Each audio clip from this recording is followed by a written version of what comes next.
I thought generally he had the best ball placement of any of these rookie quarterbacks so far preseason. He had a lot of, they weren't asking him to do a ton. There was a lot of kind of quick game or simple one read stuff. But there were a lot of things where it's like an outbreaking route where the ball location is quite important. And actually preseason is where you see how important it is because there's a ton of passes, left inside, and those are the ones that get broken up or turned into interceptions.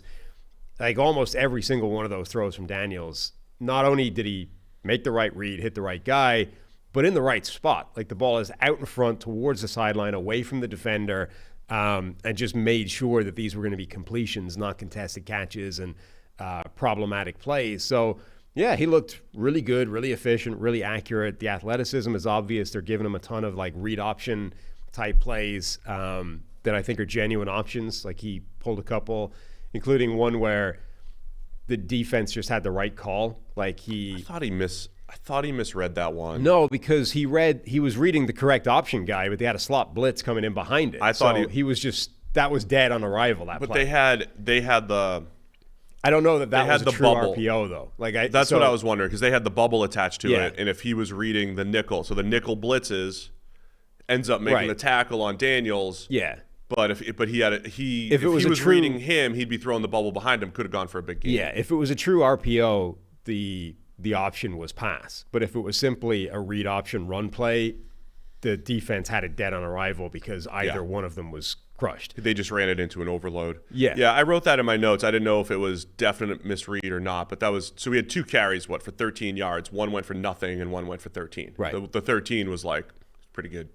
Right, they designed it, put a blocker out in front, and easy money. Right, but the point being, they're going to let him take advantage of his athleticism. Now, even at the end of that play, I would just love to see the guy protect himself a bit more. As the play was happening, I'm like, all right, let's see what lesson. Has he learned anything this offseason? Has he changed anything? Has he been coached up? And doesn't look like it. This is in response to, there was some fun viral videos going around about Jayden Daniels just being a maniac, right? Taking lowering his shoulder and taking huge hits in college, and we're like, look, at the NFL level, you have to stay healthy. You're going to be making a ton of money. The investment's in you. You have to slide, and he didn't slide. No. In this game, just hit the ground. take what you can get, and then hit the ground. Every play doesn't have to end with you getting hit. It doesn't. It's fun because we've got 11 passes, so let's overanalyze all of them. I thought his balance and timing and accuracy was fantastic, especially on outside vertical ISO routes. He did overthrow a slot quick out, but just like he overthrew the screen last week, just a couple errant misses. But other than that, his accuracy has been really, really good. He looks, even if you took away the running ability, he just looks really effective in the pocket, right? And if I didn't know that he was a great runner, I'd say, look, he's looking good in the pocket. This is the one where I've been really impressed so far, but this is the one where this is the kind of preseason that Zach Wilson had, right? Where he just looked comfortable, clean, everything was good, it was in rhythm, he just looked ready, right? And then obviously Zach Wilson rocked up in the regular season. It's who the hell is this guy? This was not what we saw in preseason. So this is the one where it's okay, everything so far from Jayden Daniels looks really good, and I've been impressed, and I'm expectations are high now. But this is a classic example of we've seen this before, and it doesn't always go this way. I'm going to say this every preseason in perpetuity, and you probably will too. We'll talk about the Zach Wilson preseason as the stuff of legend. I want to talk about the Daniel Jones preseason as well. Just have to throw it in there. Apologies on point. Remember Daniel Jones in the preseason. Gets drafted at 6 overall. Most people think it's crazy, including us, including Dan Orlovsky, and Dan was issuing apologies to Daniel Jones after his first preseason game, one of those I didn't know your game, man. I didn't respect your game. I didn't know, because Jones was 25 for 29 for 450, and it looked ridiculously good. I've never been able to find this tweet since. Maybe they deleted it, but I'm pretty sure the Giants Twitter account, the official Giants swing pass, was demanding, apologies based off his preseason, couple of passes in his preseason. I mean, that was probably 8 social media managers ago, but yeah. Yeah.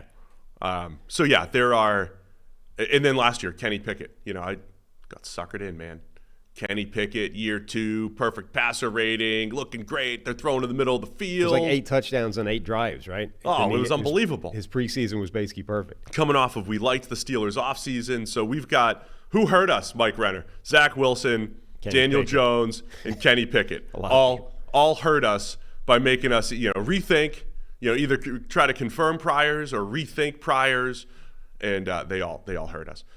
One of the things that stood out, again, let me just overanalyze. It's really frustrating because in a perfect world, you would love to not know any of that and just be like, oh, this guy looks amazing, this guy looks terrible. Let's take that as gospel and run with it. Whereas now you have to be like, but we know it doesn't always go this way, and you're trying to work out what's real versus what's fool's gold. I think the interesting aspect is trying to figure out when a guy looks different than he did in college. Yeah. Like when and then there's Dak Prescott, right? Dak's first ever preseason game was against, I believe it was against Jared Goff, both in the same class. Goff is the number 1 overall pick, and Dak was in the 4th round.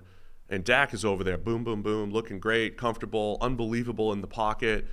And it looked a little different from college because in college he was kind of like a battering ram, Dan Mullen, run-first quarterback who ran a lot of play action and, had some uneven play, even though overall Mississippi State played well for Dak. And Jared Goff looked like he might not even make the roster, but he's number 1 overall, so we got to work through it. And that ended up being true for that season, right? So it is tough to look through that. Let me overanalyze this one play. Nice. 5-man pressure, too deep, coverage behind it. I know this is like one of those NFL trends that people are talking about. There's going to be a lot more blitzes with a safe shell over the top. So usually when you blitz, you're giving up big play opportunities. The NFL has trended toward, we want to create pressure, we want to blitz, but we want to make sure we're not giving up big plays. And Daniels threw an errant fade out of bounds. It looked like, is this a Cliff thing? Didn't have good blitz answers. Now, they're not game planning. They're not doing any of that. Didn't have a good answer on the play. Daniels just kind of chucked it up. Just something to keep an eye on. That you've brought up the Kingsbury offense a lot, and it's far more than like, is Terry McLaurin just going to line up at left wide receiver the entire time? It's going to be the whole gambit of using motions, creating mismatches, having blitz answers in a league that is evolving their pressure packages. I want to keep an eye on that from a schematic standpoint. It was just one play, but it just had that. It reminded me of the thing we kept saying about Jalen Hurts and the Eagles last year. Like when they have a blitz, when they get blitzed, when they get pressure on them, they have no answers. They didn't have answers for things. Yeah, no, that wasn't a good play. Now, if you want to sort of credit Jayden Daniels there, it's like he understood that it wasn't really on, and he just could have safely lofted it out of bounds in the sort of safe throwaway kind of area. You know, like maybe if I land it just about in bounds, there's a chance my guy could come down with it, but basically I'm throwing it away, or at least making sure nobody else can make a play on it. So made the best of a bad situation. But you're right, from a schematic point of view, it's not ideal that was the outcome.